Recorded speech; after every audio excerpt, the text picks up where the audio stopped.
Bonsoir et bienvenue dans votre journal de ce mardi 6 mars. On commence cette édition avec cette information. Cet après-midi, une centaine d'enfants ont été pris en charge par les sapeurs-pompiers de Béziers à la suite d'une intoxication à la piscine de Béziers. Ces scolaires ont été victimes de malaise, de vomissements et même de perte de connaissance et ont été secourus sur place par les pompiers. Selon les premières informations, les jeunes victimes auraient été intoxiquées à l'ozone à la suite d'un problème d'osmoseur, mais sont toutes hors de danger.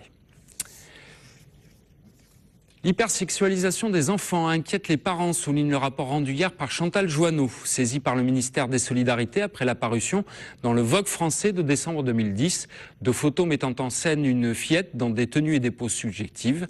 Aujourd'hui, la région a organisé les premières assises régionales de la contraception. Olivier Brachard y a rencontré la présidente du planning familial. On l'écoute. L'hypersexualisation, c'est un volet très commercial.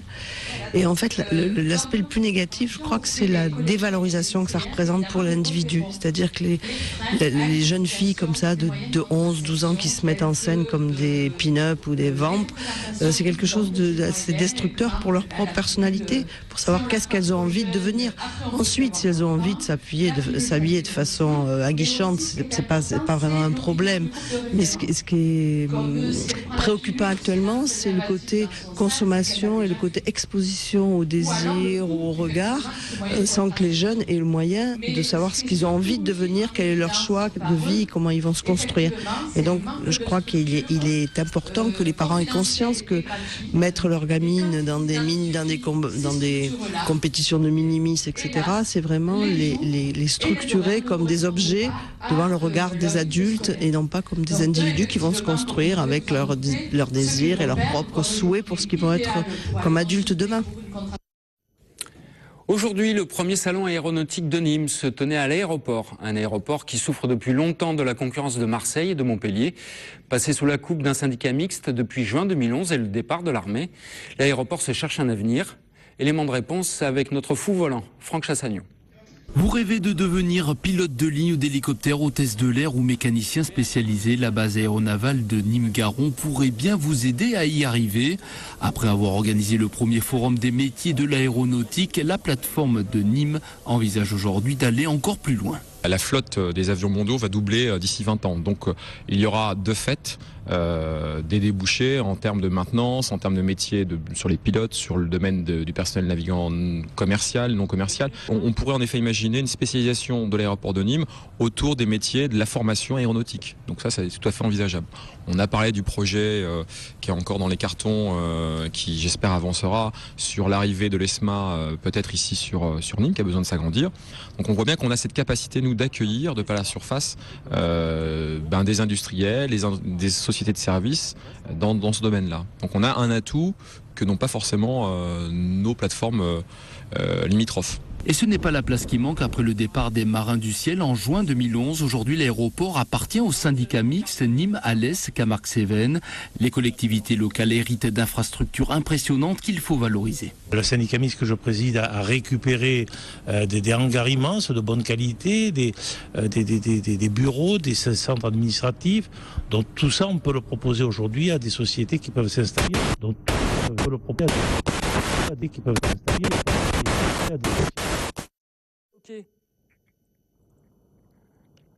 Anne Yvonne Ledin tenait hier son premier meeting de campagne dans le quartier Mosson. Elle est candidate sur la 2e circonscription, dont le député sortant n'est autre qu'André Vézinet, le président du Conseil général de l'Hérault.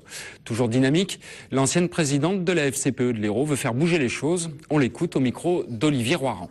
C'est une première réunion avec les militants, les sympathisants, pour qu'ils lancent la campagne, avec un objectif de faire bouger le changement, faire avancer le changement et faire entrer en campagne ici, sur la 2e circonscription de l'Hérault. Et on démarre à la Paillade, qui est la circonscription dont André Vézinet est aujourd'hui le député, et pour ensuite se déployer et faire gagner François Hollande et faire gagner le changement. Cette année d'élection présidentielle, justement, est aussi celle du 50e anniversaire de l'exode des rapatriés d'Algérie en métropole. Jean-Baptiste Ferracci a longtemps présidé aux destinées du cabinet de Jacques Blanc, l'ancien président UMP de la région Languedoc-Roussillon. Mais en 62, Ferracci était journaliste au service d'information de l'armée française. De ses souvenirs, il a tiré un livre pour rétablir la vérité. J'ai voulu faire un livre sur le cinquantenaire de l'exode des Français d'Algérie parce que je trouve qu'il est temps de dire la vérité sur cet exode, parce que je trouve que cette vérité a été trop longtemps occultée et parce que je trouve qu'on a toujours eu tendance à oublier ce qui s'est passé il y a 50 ans à l'égard de nos compatriotes français d'Algérie. Et quand je parle de Français d'Algérie, j'intègre évidemment les harkis, que l'on a du jour au lendemain abandonnés et qui se sont retrouvés confrontés entre deux choix, la valise ou le cercueil, on l'a déjà dit, mais les conditions de leur exode ont été scandaleuses et c'est ce que j'ai voulu faire apparaître dans ce livre. On ouvre une page sport maintenant. Le Nîmes Olympique dispute ce soir son match en retard de la 23e journée de National. Un déplacement à Besançon, lanterne rouge de ce championnat. Une victoire dans le Doubs permettrait aux Gardois de prendre la tête du championnat pour la première fois de la saison. Thierry Froger pourra compter sur Sédou Koné, mais pas sur Steve Hagi, qui souffre des adducteurs. En volleyball, handball, on sait maintenant que l'MHB disputera finalement son 8e de finale aller de Ligue des Champions au Palais des Sports René Bougnol. Ce sera le 18 mars à 17h pour recevoir Barcelone, champion en titre. L'Arena n'étant pas libre à cette date, les dirigeants des deux clubs ont bien cherché des solutions, mais toutes finalement retoquées par la Ligue espagnole puis par l'EHF. Mais c'est peut-être la meilleure chose qui puisse arriver aux coéquipiers de Nicolas Karabatic au moment d'affronter le tenant du titre. Et puis en volleyball, à 3 journées de la fin de la saison régulière, l'Arago de Sète reçoit le leader Tours et surtout le Montpellier Volley se déplace à Beauvais, avant-dernier du championnat, avec l'ambition d'accrocher une place dans les phases finales. Passe maintenant à notre sujet sur les salins du Midi que nous attendions. Selon le magazine Les Échos, les salins du Midi d'Aigues-Mortes sont à vendre. Une information qui n'est toujours pas confirmée par les fonds Abnex et Shakers, propriétaires de la marque à la baleine. Les salariés ont décidé de prendre leur avenir en main et envisagent maintenant de monter une coopérative ouvrière pour sauvegarder l'entreprise. Les 180 salariés des salins d'Aigues-Mortes sont inquiets après avoir appris, mais non officiellement, la vente du groupe Les Salins du Midi. Ils ne s'étonnent pas de cette nouvelle situation. Mais pour l'intersyndicale, il faut agir vite. D'un, je dirais, par rapport à notre patrimoine, si le patrimoine continue à être vendu comme ça, l'activité, je dirais, industrielle et le déneigement pour le pays est vraiment en danger. Et ce qui est aussi dramatique, je dirais, plus dramatique dessous, c'est qu'aujourd'hui la santé, je dirais, morale des salariés est atteinte. C'est un conflit qui dure depuis des années. Et au niveau des risques psychosociaux, aujourd'hui on se retrouve dans une situation très très très dramatique.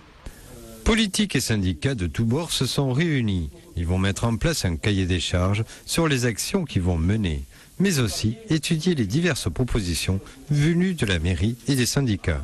La proposition est très simple. Pourquoi pas faire acheter une partie par le fonds stratégique d'investissement qui dépend de la Caisse des dépôts. Donc je demande solennellement au niveau des services de l'État et de nos représentants, et je sais qu'on est en pleine campagne présidentielle, venez acheter une entreprise rentable pour avoir un projet industriel sur le long terme et assurer la pérennité de l'emploi. Pourquoi pas reprendre, faire une COP ou reprendre avec des fonds d'investissement publics, reprendre notre entreprise qui est parfaitement viable.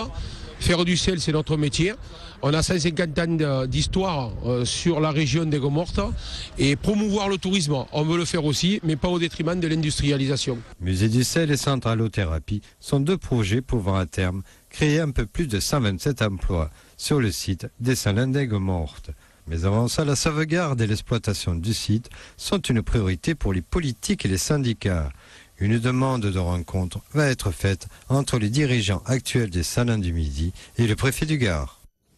Je vous rappelle qu'à Aigues-Mortes, les salins du Midi emploient 200 personnes. Édouard Baird prépare son nouveau spectacle au théâtre de Nîmes. Comme à son habitude, la bonne humeur n'est jamais loin, même si la pression monte à quelques jours de la première de C'est beau, c'est grand, c'est généreux, La France, qui laisse une large place à l'improvisation. On l'écoute au micro de Franck Chassagnon. C'est un personnage qui a une nuit pour... parce que c'est une commande, parce qu'il a touché de l'argent, parce qu'il a les huissiers au cul, pour monter un spectacle sur la France. Il a une vision dans la nuit, la France l'appelle au secours, et tout à coup il essaye de faire, il sait pas bien si c'est une pub, un hommage, un son et lumière, une pièce, et il essaye de faire avec sa troupe, qui est à la fois la femme de ménage d'un hôtel qu'il a ramassé, le clodo qui dort en bas de chez lui, des comédiens. Il essaye avec de briques et de broc à monter plein de petites scénettes, des chansons qui rendraient un hommage à la France, avec ses défauts et ses qualités. Je ne sais pas écrire tellement à l'avance, en fait, c'est en voyant les gens, en voyant les acteurs que tout à coup les idées viennent. On part de petits ateliers d'improvisation, je réécris le soir, ils réessayent, donc ça change un peu tout le temps. Donc les gens des décors s'arrachent un peu les cheveux parce que tout à coup on a une idée, ça serait formidable, là, il faut qu'on fasse une fausse Joconde, qu'on puisse passer la tête. Alors ils sont en train de la faire, et après ils disent, elle est prête, mais quoi? Ah ben non, mais ça n'existe plus cette scène-là depuis longtemps. Bon, donc c'est vrai que c'est des spectacles qui changent beaucoup pendant la préparation et aussi quand on commence à les jouer. Vous allez jouer la pièce quelques semaines avant la feria, ça vous manque pas la feria? On vous a pas vu depuis longtemps? Oui, si, je suis venu. Je suis venu cette année à la feria. Oui. Mais je viens un jour ou deux. Mais non, je l'ai fait encore les ferias.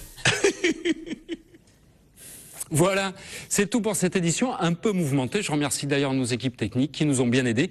On se retrouve demain à 12h30. En attendant, passez une bonne soirée sur TV Sud.